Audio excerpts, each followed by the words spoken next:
University మంచి భవిష్యత్తు కోసం తెలుగు విద్యార్థులు ఇష్టపడే యూనివర్సిటీ. కాల్ 9059052378 9059052379.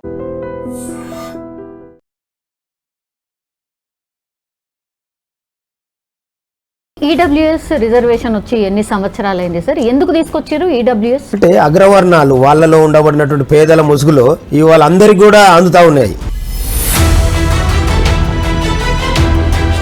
ఈడబ్ల్యూఎస్ అనేది ఏంది, 8 లక్షల ఆదాయం ఉంటే చాలు అనేటటువంటిది ఉంది.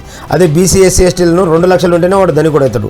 ఈడబ్ల్యూఎస్ పోయేసరికి 8 లక్షలు ఉన్నా పేదోడు అవుతాడు. ఇప్పుడు 2 పెద్ద సభలో ఏ సభలో చూసినా మీ లీడర్ గా ప్రొజెక్ట్ అవుతున్నాడు మల్లన్న. అందుకే స్ట్రైట్ గా అడిగిన 100% ఆయన ఎందుకు చెప్తున్నాం అంటే ఇప్పటి వరకు ఈ రాష్ట్రంలో అగ్రవర్ణాల దగ్గర అడుగులకు మడుగులెత్తుకుంటూ ఉండి జీ హుజూర్ అనుకుంటూ బతికినటువంటి బీసీలను చూసిర్రు.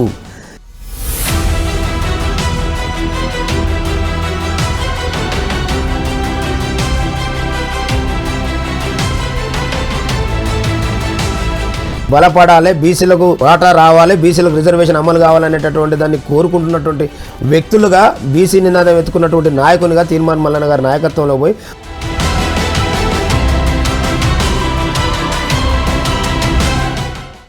నమస్తే, వెల్కమ్ టు ఐ డ్రీమ్. ప్రస్తుతం అయితే తెలంగాణలో బీసీకి సంబంధించిన వాయిస్ రోజు రోజుకి పెరుగుతోంది. ఒకటి అంటే సభలు పెడుతున్నారు, అట్లాగే రాజ్యాధికారం కావాలి అని అంటున్నారు. 42% రిజర్వేషన్ ఏదైతే ప్రామిస్ చేసిందో దానికి అనుగుణంగా ఆ 42% రిజర్వేషన్ వచ్చే వరకు మా పోరాటం ఆగది అనేది ఒకటి. అండ్ ఇంకో లైన్ కూడా ఇప్పుడు ఏం తీసుకున్నారు అంటే 42% రిజర్వేషన్ మీరు ఇస్తామన్నారు, ఓకే, అది ఓకే. ఎస్సీ వర్గీకరణలో భాగంగా వాళ్ళకి ఆల్మోస్ట్ రిజర్వేషన్లో కూడా ఇప్పుడు ఉద్యోగాలు ఏవైతే నోటిఫికేషన్లు పడతాయో వాళ్ళకి రిజర్వేషన్లు కూడా అందులో నుంచే అమలు కాబోతున్నాయి. మరి బీసీల పరిస్థితి ఏంది? ఇది గట్టిగా అడుగుతున్నటువంటి సిచ్యువేషన్ అయితే కనిపిస్తోంది. మన ముందు ఉన్నారు BC JAC convener Vatte Janaiah గారు మనతో పాటు ఉన్నారు. ఏం నడుస్తుంది ఏంది ఒక్కసారి మాట్లాడే ప్రయత్నం చేద్దాం. సార్ నమస్తే. బాగా రోజుల తర్వాత కలిసినట్టున్నాం. అప్పుడెప్పుడో మీరు ఎలక్షన్ క్యాంపెయిన్లో ఉన్నప్పుడు నేను వచ్చి గ్రౌండ్లో అసలు ఏంది సిచ్యువేషన్ అనేది మీతో ఇంటర్వ్యూ చేసిన. ఏం నడుస్తుంది సార్, ఎట్లుంది?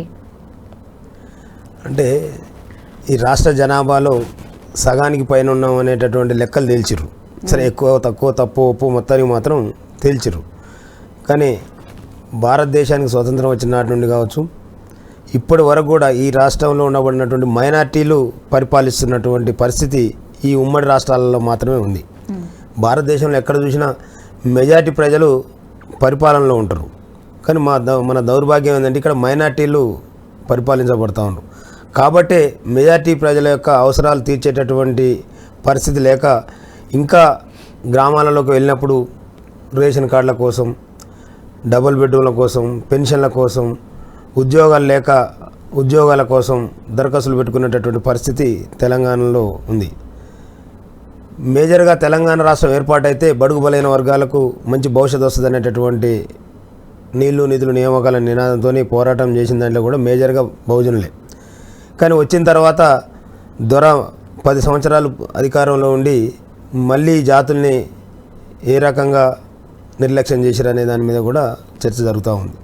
అంటే అంతిమంగా ఎంతో కొంత గతానికి ఇప్పుడు చూస్తే ఈ వర్గాల్లో కూడా చదువుకున్నటువంటి తరాలు బయటకు వచ్చినాయి. అంటే ఎక్కడ నష్టపోతున్నాం, ఎందువల్ల నష్టపోతున్నాం అనే దాని మీద కొంత ఆలోచనలో మార్పు జరుగుతుంది. కాబట్టి వీటన్నిటికీ కారణం రాజ్యాధికారం. కాబట్టి ఇప్పటి వరకు జరిగినటువంటి పోరాటాలన్నీ విద్య, వైద్యం, స్కూళ్ళల్లో ఫీజులు, కాలేజీలలో స్టైఫండ్ల కోసం మాత్రమే జరిగిన బీసీ ఉద్యమాలు ఉండే. కానీ ఈ తరం ఇప్పుడు స్టార్ట్ అయినటువంటి మలిదశ బీసీ ఉద్యమం అనేది ఓన్లీ రాజ్యాధికారం. అంటే రాజ్యాధికారం వస్తే తప్ప మా జాతుల్లో బతుకుల్లో మార్పు రాదనేటటువంటి వాస్తవాన్ని గ్రహించరు. కాబట్టి ఇప్పుడు ఆ వైపుగా పోరాటాలు అనేవి జరుగుతూ ఉన్నాయనేది వాస్తవం. చర్చ జరుగుతూ ఉంది. ఇవాళ ఏ మూలకు పోయినా ఎక్కడ చూసినా ఓ 4 నిలబడరంటే అక్కడ బీసీ గురించే చర్చ జరుగుతూ ఉంది. అది ఈ రాష్ట్రంలో ప్రజెంట్ ఉన్న పరిస్థితి. ఓకే, 50% మేర ఉన్నారు సార్. ఎట్లా సమన్వయం చేసుకుంటున్నారు? అన్ని సంఘాలు కావచ్చు, లేకపోతే బీసీలలో కూడా ABCD అట్లా కూడా ఉన్నారు. కాబట్టి ఎట్లా సమన్వయం చేస్తున్నారు? మీరు అందరు కలిసి వస్తున్నారా? 100% కలిసి వస్తారు.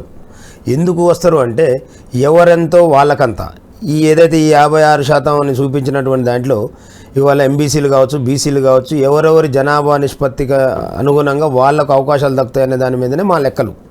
ఇవాళ ఎవరి జనాభా ఎంత ఉంటే ఆ జనాభా ప్రకారం ఈ రాష్ట్రంలో ఉండబడినటువంటి ఎమ్మెల్యేలు కావచ్చు, ఎమ్మెల్సీలు కావచ్చు, ఇంకా రాజ్యాధికారానికి సంబంధించినటువంటి ఏ రకమైనటువంటి పోస్టులు వచ్చినా కూడా వాళ్ళ జనాభా నిష్పత్తికి ఆధారంగానే వాటిని బైఫర్కేట్ చేసి మేము మేనిఫెస్టో రెడీ చేయబోతా ఉన్నాం. కాబట్టి దాంతోనే ఎవరికి నష్టం జరగదు. ఇప్పుడు ఏముంది, ఇక్కడ ఉన్నటువంటి దాంట్లో ఇవాళ 3% లేనటువంటి రెడ్లు 36% ఇవాళ ఎమ్మెల్యేలుగా ఉన్నారు అసెంబ్లీలో. అంటే ఇవాళ 1% లేనటువంటి ఎలమలు 13-14 మంది ఉన్నారు. అంటే ఇవన్నీ కూడా ఎవరు దోసుకుపోతా ఉన్నారు? ఏదైతే మైనార్టీలు ఉన్నారో అగ్రవర్ణాలు ఈ బీసీలకు రావాల్సినటువంటి యొక్క స్థానాలన్నింటినీ కూడా వాళ్ళు దోసుకుపోతున్నారు అనేటువంటి వాస్తవాన్ని ఈనాడు కీ న్యూస్ ద్వారాను, ఇంకో న్యూస్ ఛానల్ ద్వారాను, ఇవాళ అన్ని యూట్యూబ్ ఛానల్ అంటే మేజర్ ఎలక్ట్రానిక్ మీడియా మాకు సపోర్ట్ చేయకపోయినా మాకు ఉండబడినటువంటి మా జాతుల్లో ఉండబడినటువంటి మీడియా ఛానళ్ళు, యూట్యూబ్ ఛానళ్ళు మొత్తం కూడా ప్రజలకు అర్థమయ్యే విధంగా, మా జాతులకు అర్థమయ్యే విధంగా విశదీకరించి విశ్లేషణ చేసి చెప్తా ఉన్నారు. దాంతో చదువుకున్నటువంటి తరాలు వచ్చినాయి కాబట్టి ఆటోమేటిక్గా దాన్ని రీచ్ కాగలుగుతా ఉన్నారు. ఇక్కడ నష్టం జరుగుతున్నది. ఈ మధ్యకాలం ఇంకోటి చూస్తున్నాం మేజర్గా ఈడబ్ల్యూఎస్ రిజర్వేషన్ అనేది. ఈడబ్ల్యూఎస్ అనేది రాష్ట్రంలో, దేశంలో అసలు రాత్రికి రాత్రే అంటే అగ్రవర్ణాలు పరిపాలించే కాడ ఉండరు కాబట్టి వచ్చి ఇవాళ బీసీ, ఎస్సీ, ఎస్టీల ఉద్యోగాలను కూడా ఈడబ్ల్యూఎస్ ముసుగులో దోసుకోపోతున్నటువంటి పరిస్థితి. కాబట్టి వీటన్నిటి మీద చాలా క్షుణ్ణంగా స్టడీ చేసి ప్రజల్లో అక్కడ ఉన్నటువంటి ఆ సమాజంలో అట్టడుగున్నటువంటి వాళ్ళ వరకు కూడా చేరే విధంగా మా ప్రయత్నం జరుగుతూ ఉంది. ఈడబ్ల్యూఎస్ రిజర్వేషన్ వచ్చి ఎన్ని సంవత్సరాలైంది సార్? ఎందుకు తీసుకొచ్చారు ఈడబ్ల్యూఎస్? అంటే అగ్రవర్ణాలు వాళ్ళలో ఉండబడినటువంటి పేదల ముసుగులో ఇవాళ అందరికీ కూడా అందుతూ ఉన్నాయి. ఈడబ్ల్యూఎస్ అనేది ఏంది, 8 లక్షల ఆదాయం ఉంటే చాలు అనేటటువంటిది ఉంది. అదే బీసీ, ఎస్సీ, ఎస్టీలను 2 లక్షలు ఉంటేనే వాడు ధనికుడు అవుతాడు. ఈడబ్ల్యూఎస్ పోయేసరికి 8 లక్షలు ఉన్నా పేదోడు అవుతాడు. అంటే ఇవాళ అన్ని రాష్ట్రాలలో ఏముందండి, ఇప్పుడు తమిళనాడు ఉంది, తమిళనాడులో ఇంప్లిమెంట్ చేయట్లే. ఎందుకు అంటే అక్కడ పరిపాలించేటటువంటి వాళ్ళు బీసీలు కాబట్టి ఇక్కడ మేము దాన్ని యాక్సెప్ట్ చేయమని పక్క పెట్టు. కానీ ఇక్కడికి వచ్చేసరికి కేసీఆర్ దాన్ని ఇమ్మీడియట్గా కేంద్ర ప్రభుత్వం ఏదైతే పెట్టుకోవచ్చు అనే అవకాశం ఇచ్చిందో ఇమ్మీడియట్గా దాన్ని అమలు చేసి ఇక్కడ ఉన్నటువంటి బడుగు బలైన వర్గాల నోళ్ళల్లో మన్ను కొట్టినటువంటి పరిస్థితి. మరి యుద్ధం ఎవరి మీద ఉండాలి? కేంద్రం చేసింది కాబట్టి కేంద్రం మీద ఉండాలి, అంటే బీజేపీ మీద ఉండాలి. కానీ మీరు రాష్ట్ర సర్కార్ని ఎందుకు అడుగుతున్నారు? రాష్ట్ర సర్కార్ని ఇబ్బంది ఎందుకు పెడుతున్నారు? లేదు, మేమేమంటున్నాం అంటే రాష్ట్ర సర్కార్ది కూడా ఉంది పాత్ర. ఇవాళ కేసీఆర్ దుర్మార్గంతో దాన్ని అమలు చేసిండు. రేవంత్ రెడ్డి గారు ఆపొచ్చు దాన్ని ఇప్పుడు మాకు బీసీలకు రిజర్వేషన్ ఇస్తాం, 42% అమలు చేస్తామని చెప్పుకుంటేనే రాత్రికి రాత్రి మళ్ళీ ఉద్యోగ నోటిఫికేషన్లు ఇచ్చిన వాళ్ళందరూ కూడా అమలు చేసుకుంటూ పోతాం. అంటే భవిష్యత్తులో ఒకవేళ ఏదైనా గట్టిగా ఈ ప్రజల్లోకి చైతన్యం వస్తే మా జాతులకు మళ్ళీ దక్కదేమో అనేటటువంటి ఉద్దేశం. ఇప్పుడు మొన్న కూడా చూశారు కదా, అసెంబ్లీ నడుస్తున్న రోజు ఎస్సీ వర్గీకరణ అనేది సుప్రీంకోర్టులో ఓకే అయింది. ఏమన్నాడు అసెంబ్లీ ఉండి మాట్లాడుకుంటా ఇవన్నీ కూడా నోటిఫికేషన్స్ అన్నీ కూడా ఈ రిజర్వేషన్ అమలు చేసిన తర్వాతనే చేస్తా ఉన్నాడు. కానీ అది కాకముందే, చట్టం కాకముందే ఆటోమేటిక్గా చేసుకుంటూ పోతున్నాడు. అంటే ఇవన్నీ అంటే వడ్డించే ప్రాసెస్ కదా. మామూలుగా అయితే ఎస్సీ వర్గీకరణకు సంబంధించి కొన్నేళ్ల నుంచి పోరాటం చేస్తా వచ్చిండ్రు, ఇప్పుడు ఇంప్లిమెంట్ అయింది. మీ తరఫున ఒక స్టాండ్ తీసుకున్న ప్రభుత్వం ఏదైతే ఉన్నదో అది కాంగ్రెస్ సర్కార్. అది మీరు కూడా ఒప్పుకుంటారా, ఒప్పుకోరా? ఏం స్టాండ్ తీసుకుంది? 42% మేము రిజర్వేషన్ ఇస్తాము అని చెప్పింది. ఎవరన్నా ఉన్నారా? గతంలో చాలా మంది ఇస్తామని అన్నారు. ఎవరన్నా ముందు కన్నా పోయినరా? ఓకే, మేము దాన్ని యాక్సెప్ట్ చేస్తున్నాం. కానీ వాళ్ళ చేతిలో ఉండబడినటువంటి రాత అయిపోతాయా అట్లా? వాళ్ళ చేతిలో ఉండబడినటువంటి అసెంబ్లీలో ఇవాళ క్యాబినెట్ల ఆ 42% ప్రకారం ఇచ్చిన తర్వాత వాళ్ళ చేతిలో లేనటువంటి 9th షెడ్యూల్లో చేర్చే దాని గురించి తర్వాత మాట్లాడమనండి.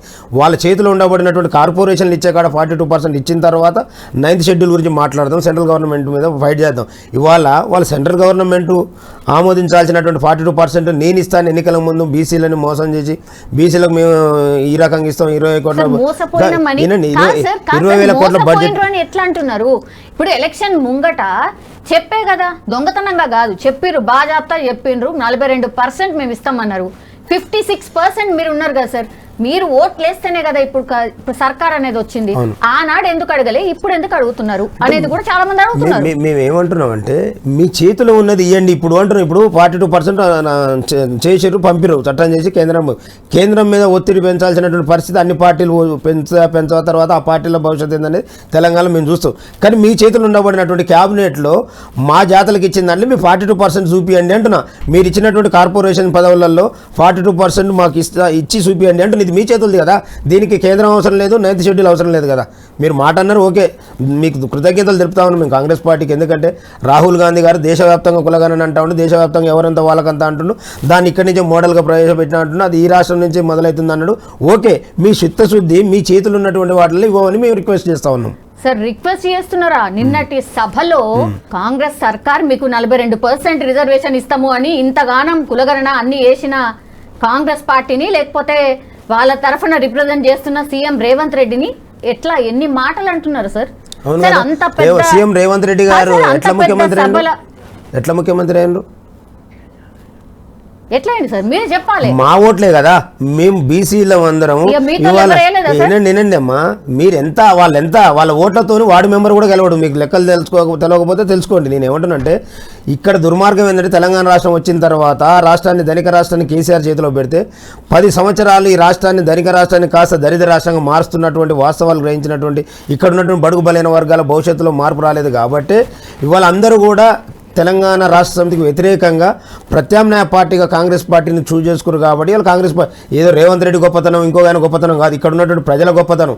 కాంగ్రెస్ పార్టీకి ఓట్లేసింది ఇక్కడ ఉన్నటువంటి బడుగు బలైన వర్గాలు. నీవు ఆ ఎన్నికల ముందు మీరు ఇచ్చినటువంటి మాటలు ఏదైతే బీసీలకు 42%, సంవత్సరానికి 20,000 కోట్ల రూపాయలు చొప్పున 1,00,000 కోట్ల బడ్జెట్, ఇవన్నిటిలో మీ చిత్తశుద్ధిని చాటుకోమంటున్నాం. ఆయన మీరు గవర్నమెంట్ మాట్లాడతారా, ముఖ్యమంత్రి మేము ముఖ్యమంత్రులను నిలబెట్టింది, ముఖ్యమంత్రులు చేసింది మేము మాట్లాడకపోతే ఎవరు మాట్లాడతారు? మా ప్రజలే కదా. ఈ రాష్ట్ర జనాభాలో సగానికి పైన ఉండబడినటువంటి ప్రజలం బీసీలము. ఎస్సీ ఎస్టీలతో కలుపుకుంటే 90% పైన ఉన్నాము. మీరున్నది 4-5% వల్లని మిమ్మల్ని ఇలా అధికారంలో కూర్చోబెడితే మీరు మాకేది ఇస్తున్నట్టుగా బిచ్చం వేస్తున్నట్టుగా మాట్లాడి మేము చేస్తున్నాం అని మాట్లాడితే ఎట్లా? అందుకని ఏం చెప్తా ఉన్నాం అంటే మా జాతులను కూడా చైతన్యం చేసే పనులకు అందుకనే వచ్చినాం. ఇప్పుడు మనం ఎన్నాళ్ళున్నా వాళ్ళ చేతుల అధికారాన్ని పెట్టి మనం అడుక్కునే పరిస్థితి వద్దురా బాబు. మన ఓట్లు మనం వేసుకుంటే ఈ రాష్ట్రాన్ని పాలించుకునేటటువంటి సత్తా మనలో కూడా ఉంది. కాబట్టి ఇక్కడ ఉన్నటువంటి కులాలుగా ఏకమై బీసీలుగా ఐక్యమై రాజ్యాధికారం తెచ్చుకుందాం అనేటటువంటి నినాదంతో ఈనాడు బయటికి వెళ్ళినాం. అదే పనిలో ఉన్నాం. మా జాతులందరూ కూడా ఆలోచనలో పడ్డరు. ఇవాళ ఐక్యమైపోతా ఉన్నాం. సార్ మంచిదే సార్, ఐక్యమత్యంగా ఉండాలి, నిజంగానే బీసీలకు న్యాయం జరగాలి అనేది మంచి పోరాటం సార్, చేయాల్సిందే కాదనట్లే. కానీ స్టేజెస్ మీద మీరు మాట్లాడినప్పుడు లేకపోతే రిప్రజెంట్ చేసినప్పుడు సీఎం రేవంత్ రెడ్డి గారు చైనా టూర్కి పోయి కొన్ని పెట్టుబడులు ఆకర్షించిండు సార్. అక్కడ దాకా ఎందుకు పోవుడు, మేము ఇస్తాం కదా 10 రూపాయలే ఇస్తాం కదా అని తీన్మార్మల్లన మాట్లాడిండు. 10 రూపాయల ఛాయ్ పైసలు ఇస్తాం సార్. ఇప్పుడు మీరు దాని కింద కామెంట్లు అయితే చూడండి, ఇట్లనే ఛాయ్ పైసలు కావాలని అనే నువ్వు ఇప్పుడు అక్కడ పోయి కూర్చున్నావు, ఇప్పుడు వాళ్ళనే తిడతావా అనేటువంటి మాట తప్పేం లేదు కదా, తప్పేం కాదు కదా. అది ఇప్పుడు నువ్వు 5,000 కోట్ల కోసం 10,000 కోట్ల కోసం ఆడిపోయి ఇవాళ ఈ రాష్ట్రంలో వినండి అమ్మా, ఈ రాష్ట్రంలో సగానికి పైన ఉండబడినటువంటి బీసీలకు నీవు ఇచ్చినటువంటి బడ్జెట్లో ఎంత ఇచ్చినావు అట్లా కూడా మమ్మల్ని దోపిడీ చేసి వాడుతూనే ఉన్నావు కదా. ఇట్లా దోపిడీ చేస్తాను, ఇంకా ఆటి పేరు పెట్టి ఎందుకు దోపిడీ చేస్తాం? ఇంకా కూడా మేము కావాలంటే తల ఇంత సందాలు వేసేసి కూడా ఇస్తాం, తప్పేం లేదు. మేము మాట్లాడిన దాంట్లో నీకు ఆడికి పోయి 10,000 కోట్ల కోసం ప్రయత్నం చేయడం ఎందుకు? మా జనాభా ఇక్కడ ఉన్నట్టు సగానికి పైన మేము తల ఛాయ్ ఖర్చు, ఒకరోజు భోజనం ఖర్చు, ఒకరోజు మటన్ ఖర్చు మేము ఆపుకుంటే ఏమంటే ఇస్తాం భయ్, నువ్వు ఇక్కడ నుండి ప్రజలకు కావాల్సినటువంటి సౌకర్యాల మీద ఆలోచన చేయమనే మాట మాట్లాడిండు. దాన్ని తప్పు పట్టాల్సినంత అవసరం ఏం లేదు. ఇవాళ మేము ఏం చెప్తున్నామంటే ఈ రాష్ట్రంలో బీసీలు కష్టార్జితంతో జమ అవుతున్నటువంటిది రాష్ట్ర బడ్జెట్. నువ్వు బీసీల కాడికి వచ్చి వచ్చేసరికల్లా ఇవాళ రైతు బంధు అనే ఇవన్నిటిని కూడా 5 ఎకరాల పైన ఉన్న వాళ్ళకు, ఐటీ కట్టేట వాళ్ళకు ఏంది ఇదంతా? ఎందుకు అవసరం అంటున్నా? నిజమైన అర్హత ఉన్న వాళ్ళకి ఏమని చెప్తా ఉన్నాము? అదే కదా చేస్తుంది రాష్ట్ర సర్కార్. రాష్ట్ర సర్కార్కి చెప్తున్నాం. అది చెప్పే ఉద్దేశంతోనే మమ్మల్ని దోపిడీ చేసి మా కష్టార్జితాన్ని అంతా రాష్ట్ర ఖజానాకు పంపితే దాన్ని అనేక రకాల దుర్మార్గమైనటువంటి పనుల మీద ఖర్చు చేసుకుంటూ అవసరం లేని కాడ ఎస్టిమేషన్స్ పెంచుకుంటూ పోతా ఉండరు. మా పిల్లలు చదువుకునేటటువంటి కాడనో విద్యకో వైద్యానికో అక్కడో ఇక్కడో ఏమైనా ఖర్చు పెట్టే కాడికి వస్తే 10 రూపాయలు పెంచితే దాన్ని 100% పెంచినని చూపించుకుంటా ఉండరు. ఈ ప్రాజెక్టుల పేరు మీద మాత్రం కోట్ల రూపాయలు పెంచి దోపిడీ చేస్తూ ఉన్నారు. ఈ ప్రాజెక్టులతో ఇక్కడ ఉన్నటువంటి సామాన్యం కొరిగింది ఏం లేదనేటటువంటి దాని మీద కొన్ని సందర్భాలను బట్టి మాట్లాడేది తప్ప ఏదో మేము మీకేదో దానం చేస్తామను. నువ్వు జపాన్ పోయినా జర్మనీ పోయినా ఉన్న వనరులని సరి చేసుకొని ఉన్న ప్రజల్ని క్షేమం కోసం పనిచేయాలనే కాన్సెప్ట్తో మాకు ఇచ్చినటువంటి మాటల మీద కమిట్మెంట్ మీద నిలబడాలని అంటున్నావు. ఇంకోటి ఏంటంటే తెలుగు భాషలో మేము మాట్లాడేదంటే నీ చేతిలో ఉన్నటువంటి క్యాబినెట్లో ఇవాళ బీసీల యొక్క పాత్ర ఏంది, బీసీల యొక్క పర్సంటేజ్ ఏంది అని అడుగుతున్నాం. నువ్వు ఎంతసేపటికి కేంద్రానికి పంపుతున్నా ఢిల్లీలో 42% మీద 9th షెడ్యూల్లో చేర్చకపోతే బీజేపీని మేము గొప్పగా ఏం చెప్పుకోవట్లే. మమ్మల్ని అన్యాయం చేసిన దాంట్లో బీజేపీ పాత్ర బీజేపీకి ఉంది, కాంగ్రెస్ పాత్ర కాంగ్రెస్కి ఉంది, బీఆర్ఎస్ పాత్ర బీఆర్ఎస్. కానీ ఆ వాయిస్ కనిపించట్లేదు కదా, బీజేపీ మీద మీ పోరాటం కనిపించట్లేదు కదా. అరే ఈడబ్ల్యూఎస్ని ఈడబ్ల్యూఎస్ తీసుకొచ్చిందే బీజేపీ అనేదే కదా, మాకు తెలియదా బీజేపీ ఏ రకంగా ఈడబ్ల్యూఎస్ తీసుకొచ్చి దోపిడీ చేస్తుందనే దాని మీద. అంటే వాళ్ళు కనపడకపోవచ్చు, మరి మీకెందుకు కనపడదు? మేము మాట్లాడుతూనే ఉన్నాం. ఇలా బీఆర్ఎస్ పార్టీ 34% ఉండబడినటువంటి రిజర్వేషన్ని 20 లోపల తీసుకొచ్చి పెట్టింది బీఆర్ఎస్ పార్టీ. ఇవాళ ఏం చేస్తుంది? తన కూతుర్ని రోడ్డు మీద పెట్టి మేము బీసీల పక్షపాతి పూలే ప్రింట్ అని పెట్టుకొని తిరుగుతా ఉన్నా. నేను బీసీల పక్షపాత 10 ఏళ్ళ అధికారంలో ఉన్నాను. బీసీలను ఏ రకమైనటువంటి అణచివేత గురి చేశారో అందరికీ తెలుసు, అందులో ఉన్నటువంటి వాళ్ళకు. ఇవాళ బీజేపీది అది. కాంగ్రెస్ పార్టీకి వచ్చేసరికల్లా అధికారం కోసం ఎన్నో రకాల హామీలు ఇచ్చి అధికారాన్ని ఇచ్చిన ప్రజలకు అధికారం ఇచ్చినటువంటి బీసీల కాడికి వచ్చేసరికల్లా మీరు మీనామేషాలు లెక్క పెడతా ఉండు. ముందు ఆ యొక్క అసెంబ్లీ క్యాబినెట్లో మాత్రం 42% ఇంప్లిమెంట్ చేయండి, కార్పొరేషన్ పదవులలో ఇంప్లిమెంట్ చేయండి అని మేము చెప్తా ఉన్నాం. చేయకపోతే ఇక మీరు చేసేది ఏంది? ఎంతకాలం మిమ్మల్ని మీరు ఓట్లు మీకేసి మీతో చేయించుకోవడం అనే కాన్సెప్ట్. క్యాబినెట్ విస్తరణ జరగట్లేదు, అది అందరం కూడా చూస్తున్నాం సార్. ఇంకా కొన్ని ఇవ్వాల్సిందే. ఎందుకంటే బీసీలకి ఇవ్వాల్సి వస్తుంది. అదే సార్, ఎవరికి ఇవ్వాలి? ఎందుకు బీసీలు లేరా? అదే సార్, బీసీలకి ఎవరికి ఇవ్వమంటున్నారు అంటున్నారు. బీసీల అర్హత కలిగిన వాళ్ళకి ఏమంటున్నారు? ఎవరికి ఇచ్చినా ఆబ్జెక్షన్ లేదు మాకు. బీసీలకి ఇస్తే చాలు, మా క్యాబినెట్లో బీసీలు ఉంటే చాలు. ఇంకోటి ఏంటంటే ఈ రాష్ట్రంలో అత్యున్నతమైనటువంటి పోర్ట్ఫోలియోలన్నీ వాళ్ళ దగ్గర పెట్టుకొని అటవీ శాఖ, దేవాలయం, రామాలయం మా చేతులలో పెడతా ఉన్నారు. ఎట్లా ప్రజలకు అభివృద్ధి జరగాలి? మరి మా జాతులలో బలమైనటువంటి శాఖ లేకపోతే. అందుకని మేము ఏమంటాము సార్, మేము కావాలంటే మీరు ఇప్పిస్తా అంటే చెప్పండి, నేను చెప్తా ఏ శాఖలు కావాలని. అన్ని బలమైన శాఖలన్నీ కావాలి. మేము బలమైనటువంటి వర్గాలం కదా. మీరు బలహీనులు, మీ దగ్గర బలహీనమైనటువంటి శాఖలు పెట్టుకొని బలమైన వర్గాలకు బలమైన శాఖలు ఇవ్వాలంటున్నాం. రెవెన్యూ కావచ్చు, ఆర్థిక శాఖ కావచ్చు, నీటిపారుదల శాఖ కావచ్చు, ఇంకా చాలా శాఖలు ఉన్నాయి. మేము ఎంత బలంగా ఉన్నామో మా జాతులకు బలంగా పనిచేసుకోవాల్సినటువంటి బలమైన శాఖల్ని మాకు అప్పగించాలంటున్నాం. సరే సార్, శాఖలు అప్పగిస్తారు, ఏం జరుగుతుంది సార్ ఆ తర్వాత? అంటే బీసీలకు ఏమవుతుంది? శాఖలలో మినిస్టరు, అది గవర్నమెంట్ అందరికి సమానంగా కూడా చేస్తూ ఉంటారు కదా. మరి అట్లా అనుకుంటే ఎవరో ఒకరు అధికారం ఉంటే సరిపోతుంది. ఎవరున్నా వాళ్ళే పరిపాలనే కదా. వాళ్ళు పోయి వీళ్ళు ఎందుకు రావాలనుకుంటున్నాం, వీళ్ళు పోయి వాళ్ళు ఎందుకు రావాలనుకుంటున్నాం. ఇప్పుడు టీఆర్ఎస్ పార్టీ ఉంటే దాన్ని బొందా పెట్టి కాంగ్రెస్ని ఎందుకు తెచ్చుకున్నాం? వాళ్ళు కూడా పరిపాలన చేసాం. ఎవరుంటే ఏం సార్ అనుకుంటే అట్లా. మేము ఏమంటున్నాం అంటే వడ్డించేవాడు తనవాడైతే కడబంతులు ఉన్నా కావాల్సింది పెట్టిపోతాడు అనేది సిద్ధాంతం. దానికోసం మా జాతులు, మా వర్గాలు అక్కడ ఉన్నప్పుడు మా జాతులకు మేలు చేయాలనే ఆలోచన ఉంటుంది కదా. ఇవాళ వాస్తవంగా ఈ రాష్ట్రంలో ఏముందమ్మా, గురుకులాలు ఉన్నాయి. గురుకులాలల్లో ఎవరైనా ఈ అగ్రవర్ణాల పిల్లలు పోయి చదువుకుంటా ఉండరా? అగ్రవర్ణాలు పేదలు ఉంటే తప్ప ఇంకోళ్ళు. దాంట్లో ఇవాళ కరెంటు పోతే జనరేటర్ ఉంటే దాంట్లో డీజిల్ పోస్తే ఆన్ చేసేవాడు ఉండడు. అటెండర్ ఉంటే స్వీపర్ ఉంటే అటెండర్ ఉండడు. వీళ్ళ పిల్లలు పోయి ఏమో కార్పొరేట్ స్కూళ్ళలో, కార్పొరేట్ కాలేజీలో చదువుతారు. మా పిల్లలు పోయే గురుకులాలలో మాత్రం అవసరాలు కూడా తీర్చేటటువంటి అవకాశాలు ఉండవాడు. ఎందుకు అంటే వాళ్ళ పిల్లలు అక్కడ చదవట్లేరు కాబట్టి. మేమేమంటున్నాం అంటే అందరికీ సమానమైన విద్య, వైద్యం అందాలే, దక్కాలి. అప్పుడే ఇక్కడ ఉన్నటువంటి అన్ని వర్గాలకు మేలు జరుగుతుంది అనేది మా కాన్సెప్ట్. ఇప్పుడే వచ్చిందా పరిస్థితి? ఎప్పటి నుంచో ఉంది కదా. ఎప్పటి నుంచి పరిపాలించే వాళ్ళు ఎవరు? అందుకనే కదా మేము మా జాతులకు కావాలని కొట్లాడేది. బీసీలకు రాజ్యాధికారం రావాలని 70-80 ఏళ్ల నుండి ఈ రాష్ట్రాన్ని పరిపాలించిన దాంట్లో మెజారిటీలు కాదు, టోటల్గా బీసీలు ఈ రోజు వరకు ఒక ఉప ముఖ్యమంత్రి కూడా కాలేదు. అంటే ఓట్లు వేసేటటువంటి వాళ్ళంతా బీసీలు, ఎస్సీ ఎస్టీలు. కానీ ముఖ్యమంత్రులు, మంత్రులంతా మాత్రం ఆ మైనార్టీలకు మెజార్టీల యొక్క అవసరాల మీద అవగాహన ఉండదు. కాబట్టి ఈ పరిపాలన ఇట్లా ఇప్పటికి కూడా ఈ సమాజానికి కడంచున్నటువంటి బీసీ, ఎంబీసీ వర్గాలు ఇప్పటికి కూడా అదే బతుకు నిలదీస్తూ ఉన్నారు. కాబట్టి మా జాతుల్ని చైతన్యం చేసుకొని రాజ్యాధికారంలో మనకు వాటా వచ్చినప్పుడే, చట్టాలు చేసుకునే కాడ మనం కూర్చున్నప్పుడే మన ప్రజలకు ఏం అవసరం ఉంటుందో అది చట్ట రూపం దాల్స్తుంది. అప్పుడు వాళ్ళకు న్యాయం జరుగుతుంది అనేది మా కాన్సెప్ట్. మేము ఎవరికి శత్రువులం కాదు, ఎవరికి వ్యతిరేకులం కాదు. మేము సీఎం రేవంత్ రెడ్డి గారికి వ్యతిరేకం కాదు, కేసీఆర్ గారికి. మా జాతుని చైతన్యం చేసుకొని మేము అధికారంలోకి ఎట్లా రావాలనేటటువంటి ఉద్దేశంతో చేస్తున్నటువంటి పోరాటం తప్ప వ్యక్తిగతంగా మాకు ఎవరి మీద ద్వేషం కానీ శత్రుత్వం కానీ లేదు. ఇప్పుడు బీసీలకు సంబంధించిన లీడర్ ఎవరు సార్? బీసీలకు సంబంధించిన లీడర్ ఎవరు అంటే బీసీలు చాలా మంది, అందరికి ఎవరికి వారే లీడర్లు. బీసీలకు అధికారం ఒకవేళ నిజంగానే మీరు కోరుతున్నట్టుగా రాజ్యాధికారం మీరు దక్కించుకుంటే ఎవరైతారు సీఎం? అరే ముందు మేమందరం ఏకం కావాలి. ఇవాళ 119 నియోజకవర్గాల్లో రిజర్వేషన్ పోతే ఇంకో 88 జనరల్ స్థానాలు ఉన్నాయి. జనరల్ స్థానాల్లో మాలో కెపాసిటీ ఉన్నటువంటి వాళ్ళందరినీ, అన్ని కులాలలో ఉన్నటువంటి వర్గాలలో ఉన్నటువంటి వాళ్ళందరినీ కూడా షేర్ చేసుకుంటాం. ఒక జిల్లాలో 10 జనరల్ స్థానాలు ఉంటే 10 కులాలని నిలబెట్టుకొని 10 కులాలను ఏకం చేసుకొని మేము అక్కడ ఎమ్మెల్యే అభ్యర్థులను గెలిపించుకున్న తర్వాత మాకు నాయకుడు ఎవరు అనేది తర్వాత ఎన్నుకుంటాం కదా. ఇవాళ ముందే అయితే చెప్పుకుంటాం, ఎన్నికైన తర్వాత కదా. ఏమో మీ నాయకుడు తీన్మార్ మల్లన్ననే లాగానే రిప్రజెంట్ చేస్తున్నారు కదా, అన్ని సభలలో ఆయన్నే మెయిన్ నాయకుడుగా చూపెడుతున్నారు. 100%. నేనండమ్మా సీఎం క్యాండిడేట్, పిఎం క్యాండిడేట్ కాదు. ఇవాళ ఒక 70-80 సంవత్సరాల తర్వాత బీసీల బతుకుల్లో మార్పులు రావాలి, బీసీలకు ఈ రకమైనటువంటి అన్యాయాలు జరుగుతూ ఉన్నాయి 70-80 ఏళ్ళ నుంచి అని వాటి మీద పూర్తి అవగాహనతోని, ఈ జాతుల మీద ప్రేమతోని ఇవాళ బయటకు వచ్చి ఇవాళ 10 ఏళ్ళున్న టీఆర్ఎస్ పార్టీ మీద పోరాటం చేసి జైలు పాలయ్యి వచ్చి మళ్ళీ కాంగ్రెస్ పార్టీ, టీఆర్ఎస్ ఇక్కడ బతుకుంటే మనం బతకలేమని చెప్పి కాంగ్రెస్తో కలిసి కాంగ్రెస్ని అధికారంలో తీసుకొచ్చి వచ్చిన తర్వాత కాంగ్రెస్ ఇచ్చిన మాట కట్టుబడకపోతే మళ్ళీ కాంగ్రెస్ పార్టీని కూడా వదిలిపెట్టి వచ్చి అంతిమంగా నా జాతులని చైతన్యం చేసి అధికారం వైపు తీసుకుపోవడమే లక్ష్యంగా పోరాటం చేస్తున్నటువంటి పోరాట యోధుడు తీన్మార్ మల్లన్న. ఆ పోరాట ఫలితంగా వచ్చిన తర్వాత, వచ్చిన అసెంబ్లీలో ఎన్నికైన తర్వాత అప్పుడు ఎల్పీని ఎన్నుకుంటాం, ముఖ్యమంత్రి వర్గాలు చెప్పుకుంటాం. మీరు ఇవ్వాలనే మల్లన్న ఎల్లన్న అనే ఎందుకు మల్లన్న అర్హత లేదా?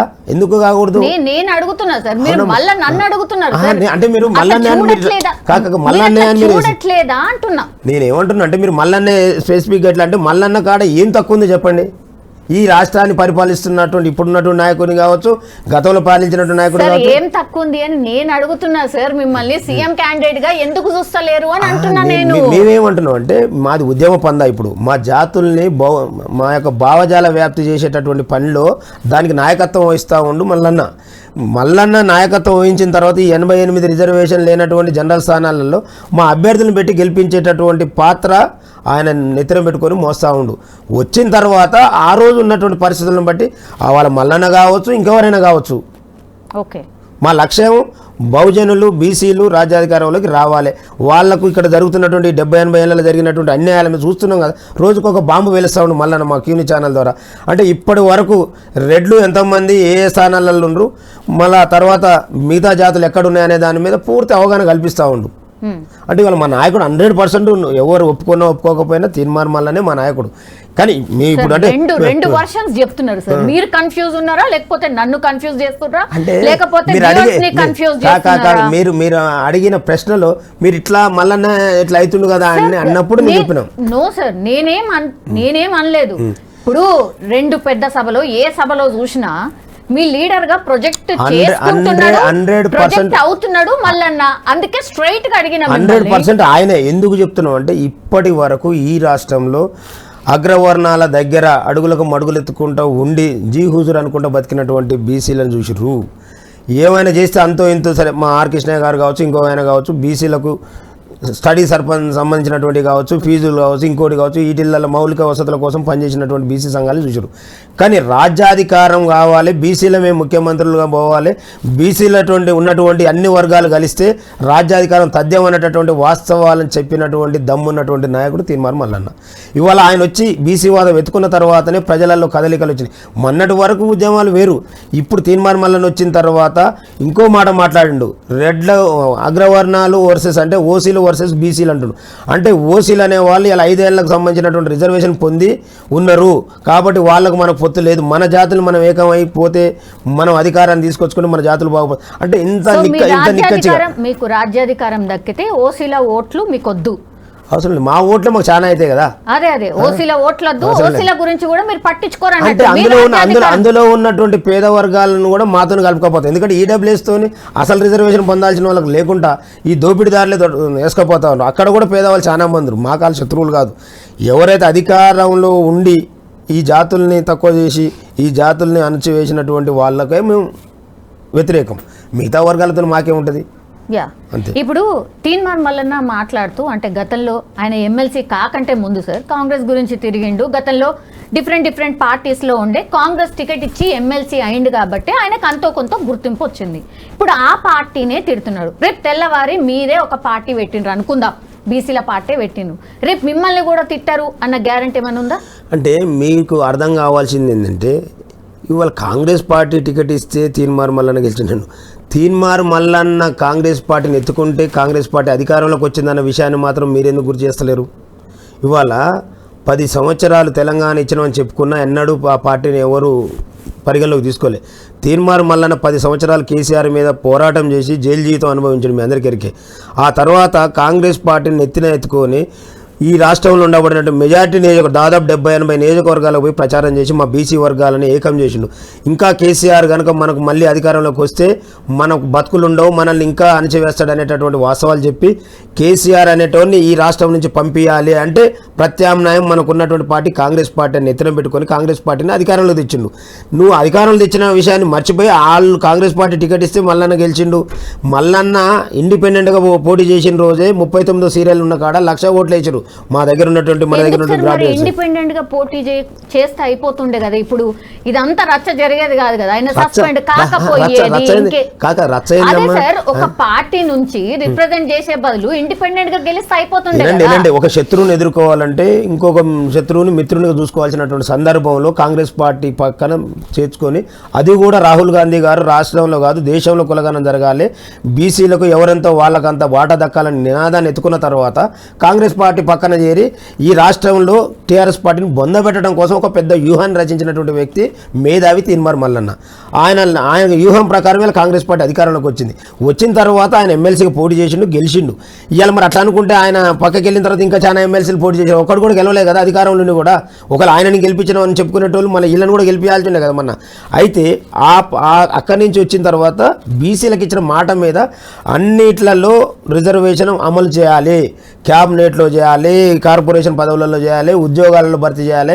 మీరు వీటన్నిటిని స్కిప్ చేసుకుంటూ పోతా అంటే ఒప్పుకునే ప్రసక్తి లేదు. మా జాతులను తీసుకొచ్చి మీ దగ్గర పెట్టింది, మా జాతులకు ఇవన్నీ జరుగుతాయి అనేటటువంటి నమ్మకాన్ని మా జాతులకు చెప్పి మీ దగ్గర 70-80 నియోజకవర్గాల ప్రచారం చేసి మీ గెలుపులో భాగస్వామినైనా ఈ పార్టీ అధికారం రావడంలో భాగస్వామిగా ఉన్న నన్ను మా జాతులు క్షమించరు కాబట్టి మీరు ఖచ్చితంగా అమలు చేయాలని కొట్లాడిండు.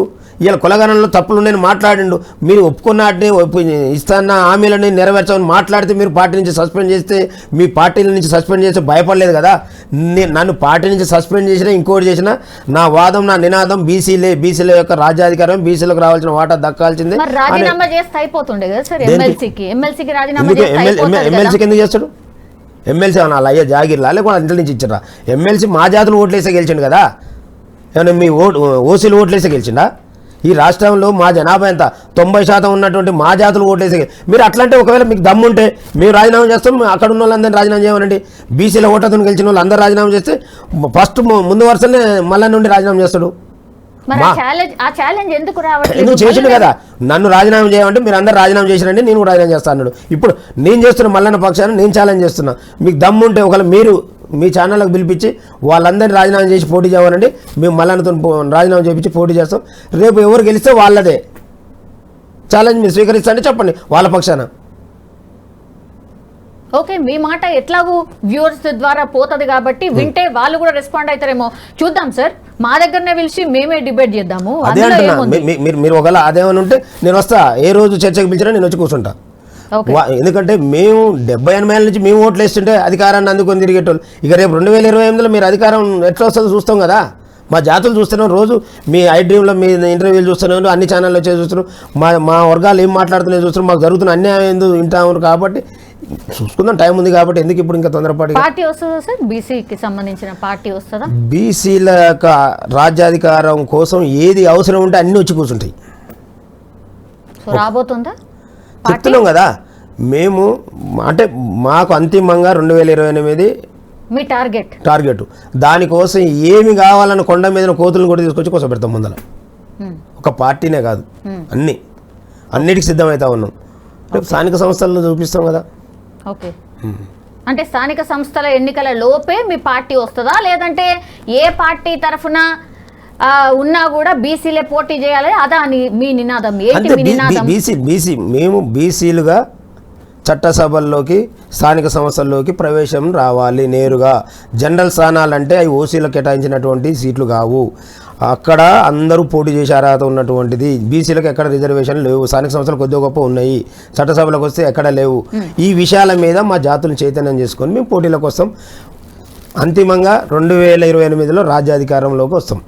బీఆర్ఎస్ సిచ్యువేషన్ ఏంటి సార్? బీఆర్ఎస్ ఎందుకని సార్ మొన్న తీన్మార్ మల్లన్ వెళ్ళి ఎందుకు బీఆర్ఎస్కి సంబంధించిన లీడర్స్ని ఎందుకు కలిసిండ్రు? ఇది పెద్ద ఎత్తున చర్చ నడిచింది. యాక్చువల్లీ అప్పట్లో చాలా పెద్దగా టాక్ కూడా ఉండే, ఏందది మళ్ళా తీన్మార్ మల్లనగిన పోయి బీఆర్ఎస్ లా కలుస్తాడా, ఏ నోరుతో తిట్టిండో అదే నోరుతో పొగుడతాడా ఏందా అని. అయితే మేమేమంటున్నాం అంటే మల్లన్న ఒక్కడే పోలే, నేను కూడా నా పక్కన. ఓకే, ఎందుకు గెలవాల్సి వచ్చింది సార్? ఇను తల్లి, మేము బీసీల కోసం పరిక కంపనైనా కౌగులించుకుంటాం అనేటటువంటి నినాదంతో ముందుకు పోతా ఉన్నాం. మీరు ఇవాళ మల్లన్న బీఆర్ఎస్ పార్టీ మునిగిపోయిన నావ కదా, ఇంకా దాని గురించి మమ్మల్ని దానికి నేను చెప్తా ఎందుకు పోయినాం అనే దాని మీద నేను వివరణ ఇస్తా. అది సాటిస్ఫై కాకపోతే నన్ను మళ్ళీ ప్రశ్నించు.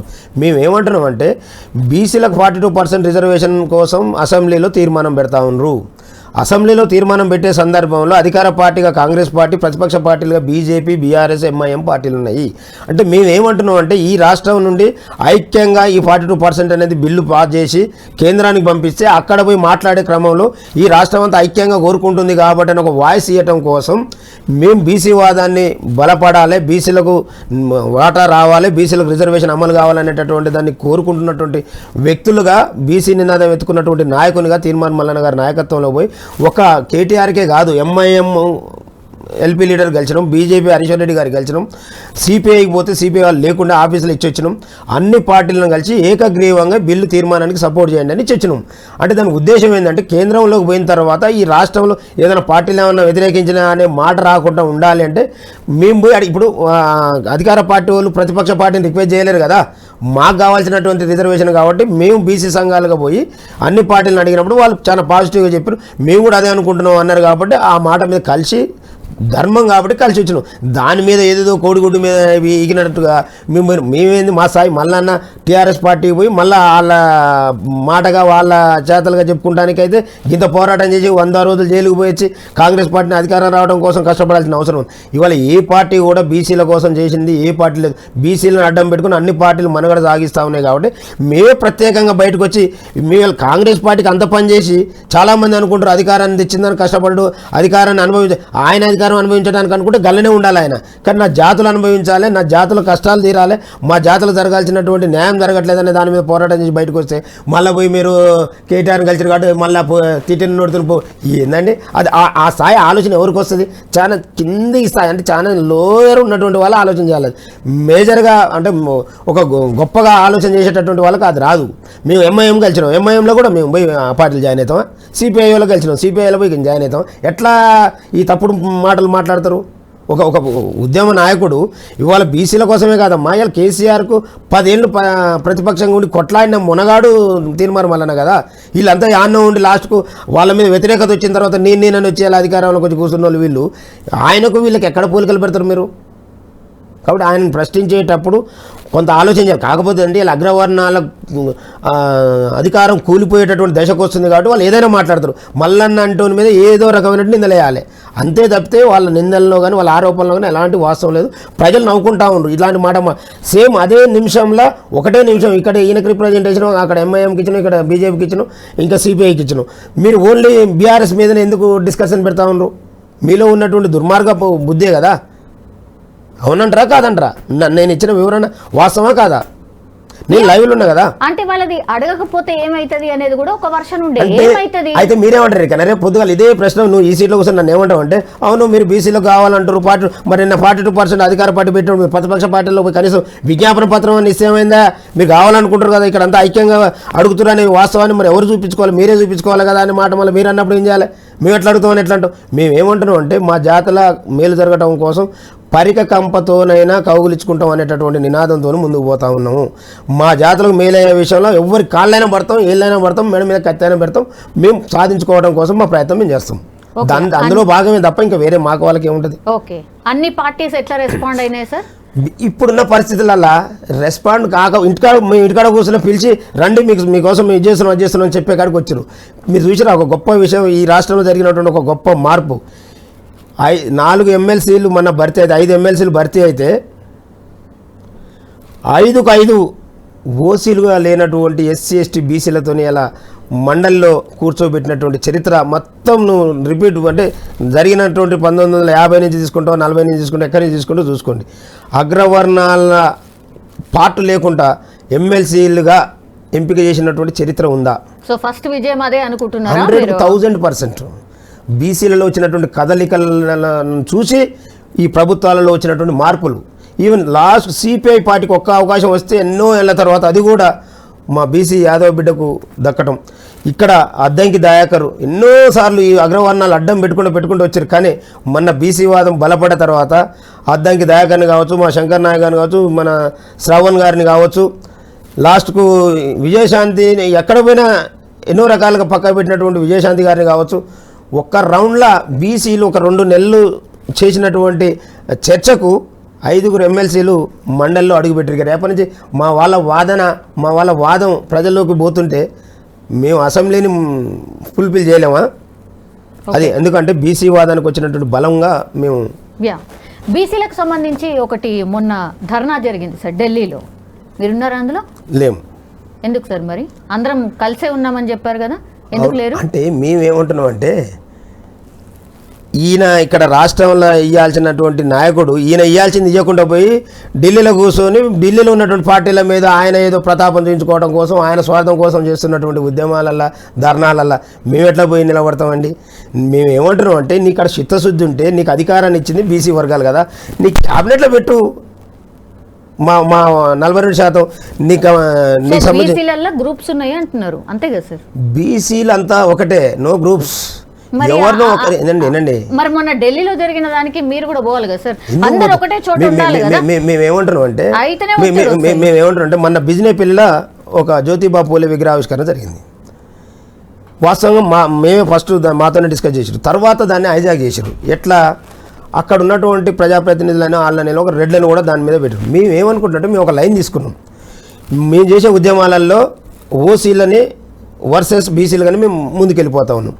మేము పోయే సభలు కానీ మేము పెట్టుకున్న మాన్యశ్రీ కాంశీరామ్ గారి సిద్ధాంతం ఏంటంటే సభకు వచ్చిన ముందు మాటగా ఇక్కడ ఎవరైనా అగ్రవర్ణాలు ఉంటే బయటకు వెళ్ళిపోండి మేము మాట్లాడుకుంటామని చెప్పి సభను నడిపించేవాళ్ళు.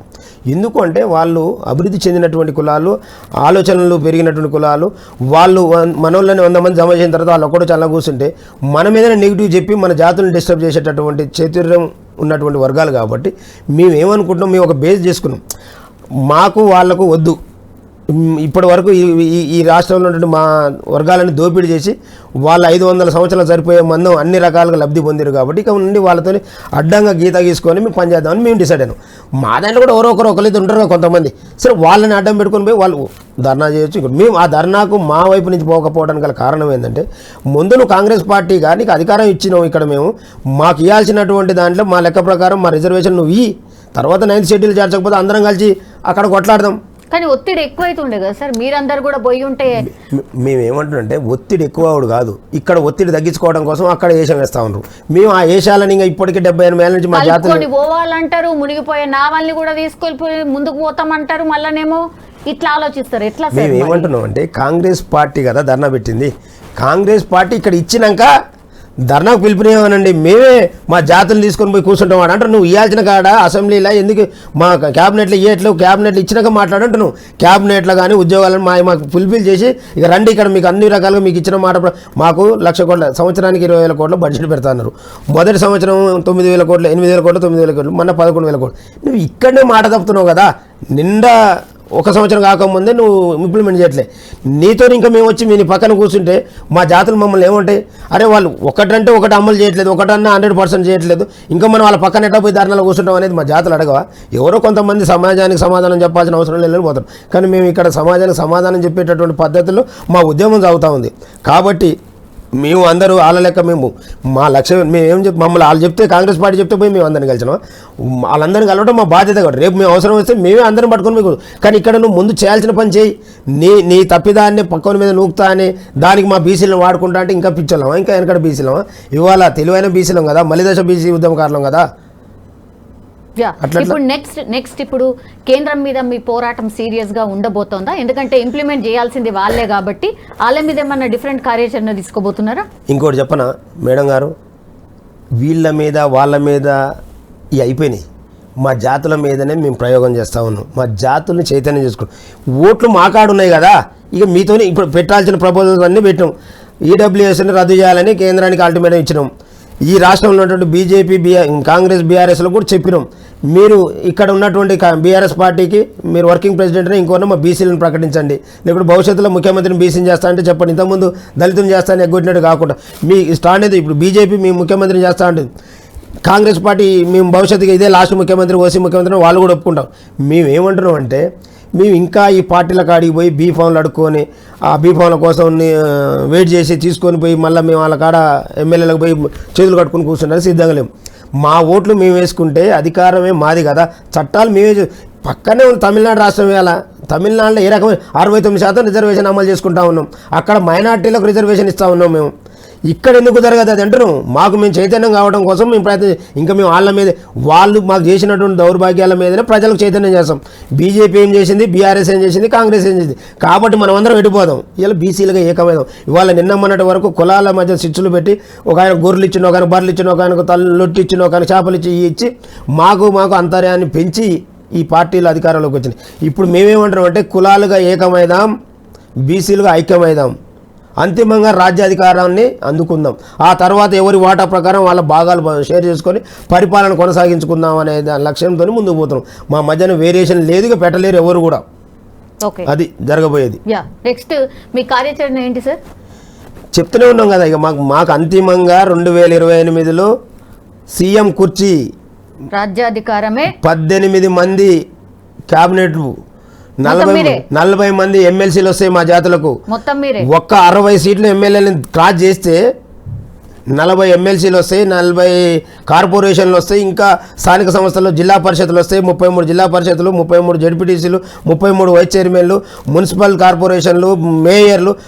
అంటే ఇవాళ అగ్రవర్ణాలు అనుభవిస్తున్న పదవులన్నీ కూడా మా జాతులలో అన్ని వర్గాలకు చివరి ఎంబీసీకి కూడా అక్కడ అవకాశం దొరుకుతుంది. అంత పెద్ద మేనిఫెస్టో రెడీ చేస్తూ ఉన్నాం.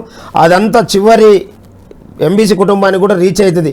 ఎందుకు మన ఓట్లు మనం వేసుకోవాలనే దాని మీద ఒక పెద్ద సెమినార్స్ నిర్వహిస్తాం, ట్రైనింగ్ సెంటర్లు పెడతాం, ఊర్లలో పోయి రోజులు బస చేస్తాం. ఎట్లా మార్పు రాదు. కేసీఆర్ టీఆర్ఎస్ పార్టీ 2001లో స్టార్ట్ చేసిన రోజు ఎవ్వరూ నమ్మలే, మేము అందులో పనిచేసి వచ్చిన వాళ్ళం. కానీ సాకారం అయింది. ఏం లేనటువంటి ఎవరు ఇవ్వాల్సినటువంటి రాష్ట్రం వచ్చింది.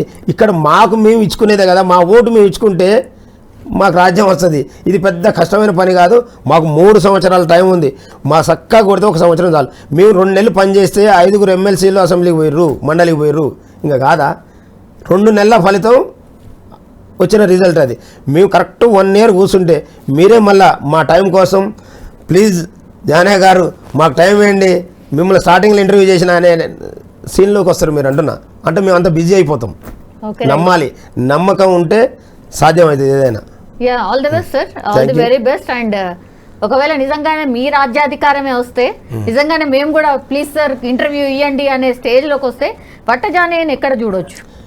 ఇంకోటి చెప్పనా, మాకు ఇవాళ మా ఉద్యమానికి మొత్తం మీరే ఎక్కడ కూడా శాటిలైట్ ఛానల్స్ ఎవ్వరు కూడా మమ్మల్ని చూపిస్తారు. ఈ సమాజంలో సగానికి పైన ఉన్నటువంటి మా వార్త ఎక్కడ కూడా రావట్లే. మాకు ఇలా మా ఎంట నడిచేది, మమ్మల్ని నిలబెడుతున్నది, మా ఉద్యమానికి ఊపిరి పోస్తున్నది మీ యూట్యూబ్ ఛానల్లే. ఖచ్చితంగా యూట్యూబ్ ఛానళ్ళ మీద మాకు ఒక అవగాహన ఉంది. మీకు రేపు అంటే ఈ యూట్యూబ్ ఛానల్ పెట్టుకున్న వాళ్ళంతా ఎవరు అంతే ఎక్కడో కొద్దిమంది అగ్రవర్ణాలు, మిగతా వాళ్ళు అందులో పనిచేసే వాళ్ళు, యాంకర్లు వీంకర్లు అంతా మా వర్గాలే కదా. మిమ్మల్ని ఎట్లా డెవలప్ చేయాలో దానికి సంబంధించిన ఏజెండా కూడా రెడీ చేసుకుని పెడతాను ఉన్నాం. అందులో మీరేం వరి కాకండి, మీరు నిశ్చింతగా ఉండండి. మిమ్మల్ని చాలా గొప్పగా చూసుకుంటాం మేము, ఎందుకంటే మీ పోరాటం మామూలుది కాదు. ఇవాళ నన్ను పట్టుకొచ్చి ఏ శాటిలైట్ ఛానల్లో ఆయన కూర్చోబెట్టి ఇంటర్వ్యూ చేస్తుండో, ఈ మెసేజ్ బయటికి పోతే వాళ్ళకి అన్యాయం జరుగుతుంది. మీరు మాత్రం ఇప్పటికి 1-10 సార్లు పిలిచి ఇంత గొప్ప ఉద్యమం చేస్తూ ఉంటే దీన్ని ప్రజలకు వివరించగలగాలి మా మీడియా ద్వారా అనేటటువంటి గొప్ప ఆలోచనతో వచ్చి మమ్మల్ని ఇలా ఇంటర్వ్యూ చేస్తారు. వాళ్ళు చేయట్లేరు కదా, వాళ్ళకు వార్నింగ్లు పోతూనే ఉన్నాయి. వాళ్ళు ఇంకోటి తెలంగాణ ఉద్యమంలో ఏం చేశారో గదే జరుగుతుంది. 100% ఎందుకు ఊకుంటాం, దేనికి భయపడతాం? వాళ్ళు వచ్చి ఇక్కడ ఇంకోటి ఏంటంటే ఆంధ్ర ఛానళ్ళు ఉన్నాయి, ఇంకోటి ఉన్నాయి, అగ్రవర్ణ అంటే మా ఉద్యమం కనపడదా? పేపర్లా ఎక్కడన్నా ఒక మూల కూడా రాదు. మేము అంత పెద్ద మీటింగులు పెడితే ఎక్కడ దౌర్భాగ్యం. అసలు మీడియా ఉద్దేశం ఏంది? వాస్తవాలను వెలికి తీసి ప్రజలకు వివరించగలగాలి కదా. ఇవాళ అది పోయి మొత్తంగా డబ్బా కొట్టుడు, జోకుడు, వాళ్ళ లేపుడే. అది కాదు కదా మీడియా అంటే. నిజమైనటువంటి నిక్కచ్చి వార్తలు ప్రజలకు అందజేయాలి. ఏం జరుగుతుందని ప్రజలకు చూపించగలరు. ఆ విలువలు కోల్పోతా ఉన్నారు. Yes sir. Ya thank you sir, thank you so much and all the very best sir. Thank you.